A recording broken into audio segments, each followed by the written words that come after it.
Hola, buenas tardes, buenos días, un saludo. Yo soy el doctor Miguel Ángel Sosa Medellín, soy médico especialista en medicina de urgencias, en medicina crítica. Eh, Tengo una alta especialidad en ecocardiografía en el paciente grave. Actualmente estamos trabajando en la ciudad de Monterrey, Nuevo León, en el Hospital de Alta Especialidad número 21 del IMSS, en trauma, y en el Hospital Clínica Nova, en San Nicolás de los Garzas. Antes de comenzar, quiero agradecer al comité organizador del Congreso Internacional del Hospital Civil de Guadalajara por la invitación, al doctor Julio Mijangos, también presidente actual del Colegio de Medicina Crítica del Colegio Mexicano. Gracias por su invitación. Esperemos que esta plática sea de su agrado y que sea de utilidad para todos aquellos que nos sigan en este magno evento. Siempre que se habla de esteroides en sepsis, siempre se genera debate, se genera discusión, siempre para tratar de llegar a un acuerdo o obtener la verdad sobre, o hasta cierto punto, la mejor evidencia posible. Hasta antes de la pandemia de COVID, creo que era muy debatido. Hoy en día, con los avances que tenemos en COVID, parece que ese debate, el uso del esteroide en forma temprana y bien indicada, parece que cada vez gana más terreno en esto de manejo de los pacientes en estado crítico. Pero bueno, para comenzar vamos a poner en el contexto de la plática un caso clínico, un caso clínico que seguramente se nos va a hacer muy familiar, los que estamos en el área de cuidados intensivos, en medicina interna y en el área de medicina de urgencias. Tenemos un paciente masculino de 65 años de edad, 70 kilos de peso, con antecedentes de hipertensión arterial sistémica en manejo, con sus fármacos, diabetes IECA, metformina, el cual ingresa por un cuadro de infección de vías urinarias, con datos clínicos y bioquímicos de urosepsis, el cual recibe en forma inicial un manejo con un reto de líquidos, 500 mililitros, seguido de vasopresor en forma temprana, a 0.06 microgramos kilo minuto, mejorando sus variables hemodinámicas. Sin embargo, 12 horas después, el paciente tiene un mayor requerimiento de vasopresor, llegando hasta 0.6 microgramos kilo minuto y incrementando los datos de vasopresor. Ante esa situación, generalmente son las preguntas que nacen y que se ponen sobre la mesa. ¿Este paciente requiere esteroides? Y si lo requiere, ¿cuál esteroide necesita y cuánto le vamos a administrar? Creo que esa situación es algo que resulta familiar en este medio. Eh, Hay que recordar que la sepsis no solamente es una patología que involucra todo lo que es la infección y la respuesta circulatoria, renal, sino que también hay una parte del sistema endocrino que se ve sumamente afectada. Hoy en día sabemos que las líneas sobre el eje de la testosterona, el eje tiroideo, también se ven afectados. Incluso hay hipótesis y líneas de investigación sobre qué pasaría si a esos enfermos críticos se les suplementa, en este caso, por ejemplo, anabólicos, o en forma indirecta buscar que este eje se mantenga. Tal es el caso, por ejemplo, de lo que conocemos de los pacientes quemados críticos, ¿no? Donde se busca de alguna forma tratar de mejorar los efectos de la testosterona directamente en la síntesis proteica, donde aparentemente los resultados pudieran ser prometedores, ¿no?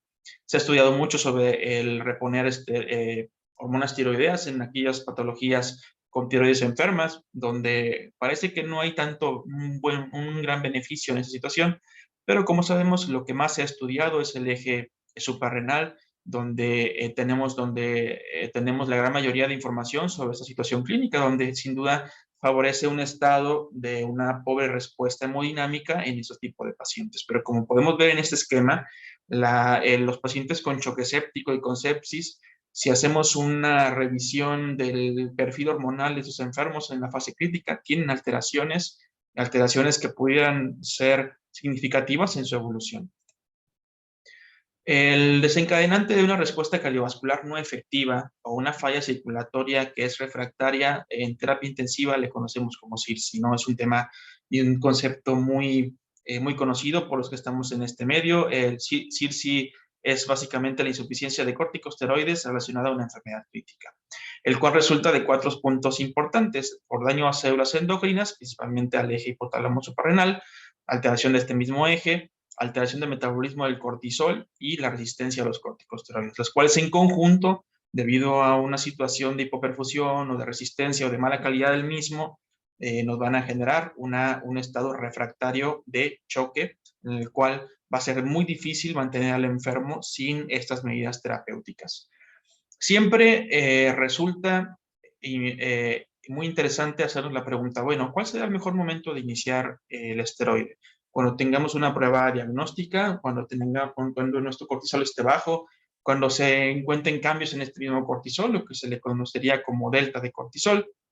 Sin embargo, cuando vamos muy a fondo en el tema, nos damos cuenta que fisiopatológicamente no parecería ser una buena medida o una medida muy confiable o muy precisa al estar determinando estos valores, porque como podemos ver aquí en el grupo de Vandenberg, en este esquema fisiopatológico, nos explican muy claramente cuál es el problema que resulta del poder medir o buscar medir el cortisol en esas condiciones. Por ejemplo, cuando vemos a un paciente que recibe un insulto un estado de estrés en las primeras horas, ¿sí? El paciente generalmente responde a este evento crítico generando aumento de ACTH, aumento de la producción en las zonas blanco y aumento de cortisol. Sin embargo, este mismo estado de estrés en conjunto con toda la demanda metabólica y en conjunto con las alteraciones hormonales, tanto los receptores como el mecanismo de circulación se ven afectados, generando en sí un aumento de cortisol en todos los tejidos de nuestro cuerpo, preparándose para un estado de estrés. El problema es que muchas veces esta situación, este estado inflamatorio hace que el cortisol no sea o no funcione en forma adecuada. Ante esa situación, y el paso de los días y el estado crítico, persiste este evento. Por lo tanto, tal vez medir un cortisol en forma aguda resultaría un poco difícil poder llevar a cabo el diagnóstico. Si ponemos el contexto, aunque no son iguales, aunque fisiopatológicamente parecidas en los pacientes con una insuficiencia renal, también es un verdadero reto diagnóstico. En esas situaciones es todavía más complejo. Sin embargo, pasadas las 3 a 4 semanas, los pacientes pueden llegar a tener un perfil ya muy característico, lo que conocemos como una falla o una crisis adrenal, ¿no? Donde el cortisol puede estar bajo, las alteraciones inflamatorias y de regulación vascular se ven sin duda afectadas. Pero, ojo, no sucede en todos los pacientes, pero parece que según este esquema fisiopatológico podría presentarse hasta la semana 3, semana 4. Por lo tanto, las recomendaciones de este gran grupo de expertos, donde nos servía para una guía, donde ellos nos recomiendan en base a una evidencia lamentablemente no tan fuerte en los estudios, el hacer pruebas diagnósticas para hacer más preciso el diagnóstico, pues no parece ser una medida pues muy confiable como lo vemos previamente en el esquema fisiopatológico de lo que sucede con esos enfermos, ¿no? Por lo tanto, generalmente en cuidados intensivos, en la mayoría de los casos, lo que hacemos es un abordaje y vamos descartando situaciones, ¿no? Y terminando con el aspecto clínico. Pero, ¿qué tenemos que hacer para saber, por lo menos en forma sencilla, si es que se puede decir así, cuándo podemos estar hasta cierto punto más seguros de que si un paciente requiere esteroide o no, en el concepto de un choque séptico que pareciera ser refractario? Primero, tenemos que hacer una evaluación hemodinámica buscando o descartando las causas. Por ejemplo, tenemos que preguntarnos, ¿mi paciente responde a líquidos? Es decir, este paciente está en choque séptico porque tal vez es un paciente que tuvo una infección de 3, 4 días atrás, que viene con fiebre, con poca ingesta de líquidos, poca ingesta de alimentos, o el choque séptico es gastrointestinal, donde tuvo pérdidas insensibles, pérdidas gastrointestinales, perdón, que podría explicar una falta de respuesta al puro vasopresor. Bueno, tenemos que evaluarlo. Si esto es negativo, es decir, no responde a líquidos, tenemos que preguntarnos, bueno, estamos ante una disfunción miocárdica, que hay que recordar que hasta un 50%, 45-50% de los pacientes con choques sépticos pueden presentarlos, y tendremos que tomar la decisión si esta disfunción miocárdica presenta tan deterioro que puede generar un estado de choque, y que tal vez lo que requiere más que líquidos o esteroides es un apoyo inotrópico, ¿no? O que estemos ante otro mecanismo de choque, como tal vez un neumotórax, un choque obstructivo, u otra situación que nos puede generar este ejemplo. Esta condición clínica. Hay que recordar que la definición de choque refractario pues tampoco es tan precisa. Algunos autores, como los que han trabajado en los ensayos con esteroides, toman estas dos medidas de vasopresor para poder comenzar a sospechar si tenemos a un paciente con CIRSI o no. Uno, que tenga más de 15 microgramos minuto en infusión de norepinefrina, o 0.2 microgramos kilo minuto mayor o igual a esta dosificación, es cuando en teoría podríamos empezar a sospechar si este paciente podría o no ser candidato a un manejo con esteroides. Algunos autores recomiendan ser un poco más agresivos con una dosis de 0.15 microgramos o 0.1, pero para fines prácticos, si somos estrictos de la literatura, parece que estas dos definiciones, esas dos dosificaciones podrían ser de ayuda para guiarnos en la decisión de esos enfermos. Una vez que se descartó la siguiente y que decidimos, bueno, ¿qué esteroide vamos a utilizar? Ya sabemos que mi paciente no se beneficia de líquidos, no se beneficia de inotropismo, no hay otro mecanismo que explique la refractariedad del choque y, ojo, sigue siendo hiperdinamico la situación. Bueno, tenemos que preguntarnos cuál esteroide le vamos a dar. Bueno, como decíamos, siempre el tema de esteroide siempre ha sido mucho debate. Generalmente los que, como decimos, como decíamos hace casi un año donde nos tocó hablar del mismo tema, los que somos esteroide lovers o que somos pro del esteroide cuando lo requiere, obviamente, pues quisiéramos que esta línea de este análisis de estudios pues fuera más homogénea hacia lo izquierdo, pero bueno, al final del día el total de sus estudios se genera en una tendencia hacia la mejoría estadística. Hay que recordar que esos estudios que son desde los 70s no utilizaban una misma dosis, que es mucho de las complicaciones que se tiene cuando queremos hacer algo muy homogéneo, que en el transcurso de los años la dosificación del esteroide ha sido utilizado incluso hasta 30 miligramos por kilo, por ejemplo, de metilprednisolona, hasta incluso 500 miligramos al día de hidrocortisona. Y con el tiempo fuimos aprendiendo a través de los estudios y de los resultados que parece ser que lo que buscamos no es una inmunosupresión, sino más bien una regulación de la respuesta inflamatoria, ¿sí? Que pareciera ser algo similar, pero son totalmente distintos, lo que podría darnos un resultado favorable de estos pacientes. Por lo tanto, este trabajo hay que también ponerlo en contexto, son situaciones, son dosis y esteroides diferentes, pero todos tienen algo que en la mayoría de los trabajos, independientemente del resultado de la mortalidad o no, los esteroides siempre tienen mejoría estadística en tiempo de ventilación, tiempo de choque, dosis de vasopresor, algunos hasta disfunción orgánica. Por lo tanto, pareciera que ser que, según estos trabajos, los mejores esteroides que están utilizados en el contexto de choque séptico con resultados favorable sería la hidrocortisona o incluso la combinación de la misma, ¿no? Pareciera que la mortalidad se vio muy bien reflejada en el ensayo donde se comparó la hidrocortisona más hidrocortisona contra un esquema estándar. Por lo tanto, podrían ser las dos versiones. Sin embargo, podemos ver que a nivel mundial lo que más se utiliza es la hidrocortisona. Ya que sabemos si nuestro paciente requiere esteroide y ya sabemos cuál esteroide le vamos a dar, es cuánto le vamos a dar. Bueno, esto también es una pregunta difícil de contestar. La evidencia, si bien sabemos cómo, cuándo, el cuánto a veces resulta difícil tener la respuesta correcta, pero por lo menos iniciar con hidrocortisona 50 miligramos IV cada 6 horas, o de lo contrario, hidrocortisona un bolo seguido de infusión con 200 miligramos al día. ¿Cuánto? Algunos recomiendan 4 días mínimo o hasta resolver el estado de choque. Hay que recordar que si nuestro paciente nos lleva más de una semana el recuperar el estado de choque y el esteroide se utilizó por 7 días o más, tenemos que irlo quitando en forma progresiva, en forma escalada, para evitar tener un rebote de la condición hemodinámica.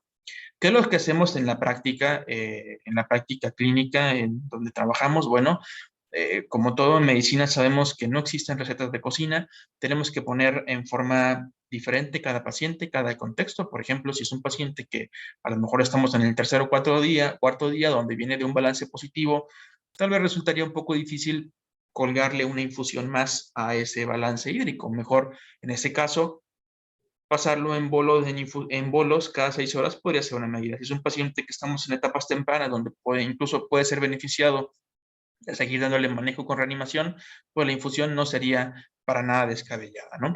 Este mismo grupo de estudios donde se han investigado y han trabajado por muchos años sobre el uso de esteroides, no solamente en choque séptico, sino en SIRA, hacen un trabajo y nos comentan el comportamiento farmacológico de las diferentes dosis empleadas en estos pacientes. Al parecer, el esquema de azul resulta ser lo más estable bioquímicamente, por así llamarlo, del fármaco, pero podemos ver que también los mismos picos se pueden utilizar. Claro, el problema es que el medicamento no se sostiene. Sabemos que los resultados clínicos no son diferentes entre ellos. Parece que bioquímicamente aquellos que usan esta infusión, el desenlace de hiperglicemia o de trastornos de los electrolitos no suele ser tan frecuente, aunque no es estadísticamente diferente. Por lo tanto, recordamos que depende del contexto de cada enfermo, podemos utilizar ya sea la infusión o en bolos. En lo personal, decimos, y en lo profesional, cuando nos enfrentamos a esta situación, individualizamos los casos.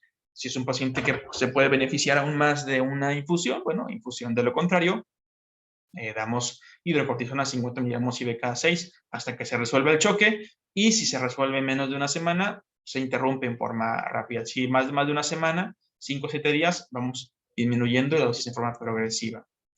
En relación al caso clínico anterior, bueno, se hizo una evaluación multimodal, por así decirlo, donde utilizamos una fuente no invasiva y una invasiva, con un delta de BTI, una ventana ecocardiográfica con 10%, una variabilidad de volumen sistólico de 8% y con un estado clínico y con un estado hemodinámico francamente hiperdinámico, lo que nos hace pensar que, bueno, esto es desencadenado por la sepsis, es un estado hiperdinámico con pobre respuesta a volumen, sin ningún otro factor que pudiera explicar. Bueno, en ese momento decidimos utilizar hidrocortisona en la dosis que tenemos en la pantalla, 100 miligramos dosis única, seguido de infusión para 24 horas, en donde el paciente sin duda responde al manejo del esteroide sistémico. Pero bueno, siempre que nos invitan o que tenemos la oportunidad de practicar sobre algún tema, siempre me gusta poner el contexto sobre qué es lo que deberíamos de hacer, pero qué es lo que hacemos en la práctica, ¿no? Ese estudio publicado hace apenas un año, donde hablaban qué pasa con aquellos médicos que se enfrentan a esta situación. Aunque aquí es una terapia intensiva quirúrgica, también se enfrentan a estas situaciones. Bueno, ¿qué es lo que se hace o qué es lo que estamos haciendo? Ojo, en ocasiones pensamos que porque estamos en un país, en Latinoamérica, las situaciones pueden llegar a ser no tan precisas, pero nos encontramos muchas veces que también en primer mundo se encuentran con las mismas dificultades de diagnóstico, tratamiento, abordajes clínicos, abordajes quirúrgicos. Y bueno, para muestra este estudio, ¿no? Donde el 62% de los médicos encuestados refiere que por semana identificó a 2 pacientes con esta entidad. Una disculpa, esa es una encuesta donde los enfermos, a los pacientes se les preguntó sobre esa situación, qué es lo que hacen, cómo lo abordan. Tal vez por situación del tiempo, que debe ser una práctica pequeña, no podemos explicar más a fondo el artículo. Ojalá lo puedan bajar, se lo recomiendo, está muy interesante. Pero bueno, el 66% mencionaba que identifica por lo menos 2 pacientes por semana con este sentido. El 52% acepta tener áreas de oportunidad en la detección de la misma. O sea, más de la mitad dice, híjole, es algo complicado la serie de abordaje diagnóstico, y en realidad lo es, ¿no? El 51% no realiza ninguna prueba diagnóstica para CIRSI, es decir, la mitad no hace ninguna prueba y decide dar el manejo de acuerdo a su respuesta clínica. Solamente casi el 2% cuenta con un protocolo de detección de CIRSI, pero el 100% de los médicos inicia el manejo en cuanto lo sospecha. Es decir, independientemente de que tengan un protocolo o no de CIRSI, el médico que sospecha esta situación dice, creo que es CIRSI, hay que darle manejo. ¿Sí? El 40% utiliza cortisol sérico al azar para confirmar CIRSI. De todos los porcentajes, el que me llama la atención mucho es ¿no? Porque el 40% utiliza el cortisol. No lo preguntan en esta encuesta, pero valía la pena saber cuántos de estos porcentajes de los enfermos, de los médicos, perdón, encuentran resultados anormales, y si ellos en base a eso toman una decisión terapéutica. Por lo que vemos aquí, no es así, porque el 100%, independientemente de su prueba, lo utilizan. Lo que parece ir más del lado de lo que pudiera ser no tan confiable o no tan factible utilizar una prueba diagnóstica, pues si al final del día, por la respuesta clínica, lo vamos a utilizar, ¿no? Claro, eso no quiere decir que sea que sea una práctica muy buena, ¿no? Habrá que analizarlo. El 35% de los médicos encuestados utiliza esteroides en pacientes sépticos sin estado de choque. Otro porcentaje que nos llama la atención. Es decir, ya sabemos que el esteroide tiene un impacto hemodinámico en aquellos pacientes con choque séptico, con estado refractario, pero también sabemos que los pacientes que reciben esteroide para prevenir el choque séptico no tienen ningún beneficio y que podrían tener resultados negativos. Y el 35% de estos médicos lo utilizan. El 30% de los médicos utilizan esteroides en estado de choque hemorrágico sin sepsis. Este es otro porcentaje que llama la atención. Yo me encuentro trabajando en un centro de trauma donde el choque hemorrágico y el sangrado y la coagulopatía post-trauma lo podemos ver frecuente.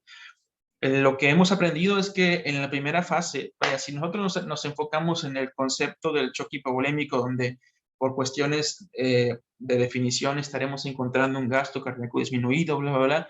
Lo cierto es que cuando entramos con un paciente con choque hipovolémico que está en su fase de reanimación, muchas veces, aparte de la parte de volumen, más aparte de la respuesta inflamatoria, muchas veces tiene condiciones hiperdinámicas. Pero ojo, eso no es un estado séptico. Lo que también podríamos evaluar qué tanto les beneficia a los enfermos, que seguramente no sea bueno, según lo que sabemos. Pero también tenemos que tomar en cuenta que si bien el estado CIRSI o el estado inflamatorio que genera una falla circulatoria, ¿sí? En esos pacientes con sepsis, la respuesta inflamatoria por un estado de choque hemorrágico y la hipoperfusión podría generar un ambiente muy parecido a CIRSI por choque séptico y podrían algunos enfermos, creo yo, llegar a necesitarla. Pero bueno, es lo que tenemos hasta este momento. Y el 66% solo utiliza hidrocortisona, ¿sí? ¿Qué es lo que hacemos nosotros? Como decimos en la práctica, cuando estamos con un paciente con choque séptico, buscamos otras causas de choque, descartamos que la causa no sea una falla miocárdica, que no sea un respondedor a líquido y en este momento y hacemos el uso de los esteroides. ¿Qué podemos concluir de esta rápida plática, pero de un tema muy interesante? Bueno, el choque séptico cuenta con una mortalidad de más de la mitad de los enfermos. Las características de choque refractario por CIRSI se pueden presentar hasta un 15% de los pacientes con choque séptico. Claro, esta prevalencia o este porcentaje habrá que ver las diferencias de definiciones porque es difícil definirla como tal esta entidad. El choque séptico puede requerir soporte con esteroide, pero ojo, no todos van a beneficiar del uso de esos fármacos e incluso podrían empeorar sus condiciones clínicas. Antes de pensar y administrar esteroide, se debe descartar la respuesta a volumen y la falla miocárdica o otro mecanismo de falla circulatoria. Y si vamos a utilizar un esteroide, por lo menos utilicemos hidrocortisona 200 miligramos al día. La dosificación puede ser dividida en infusión o 50 miligramos IV cada 6 horas.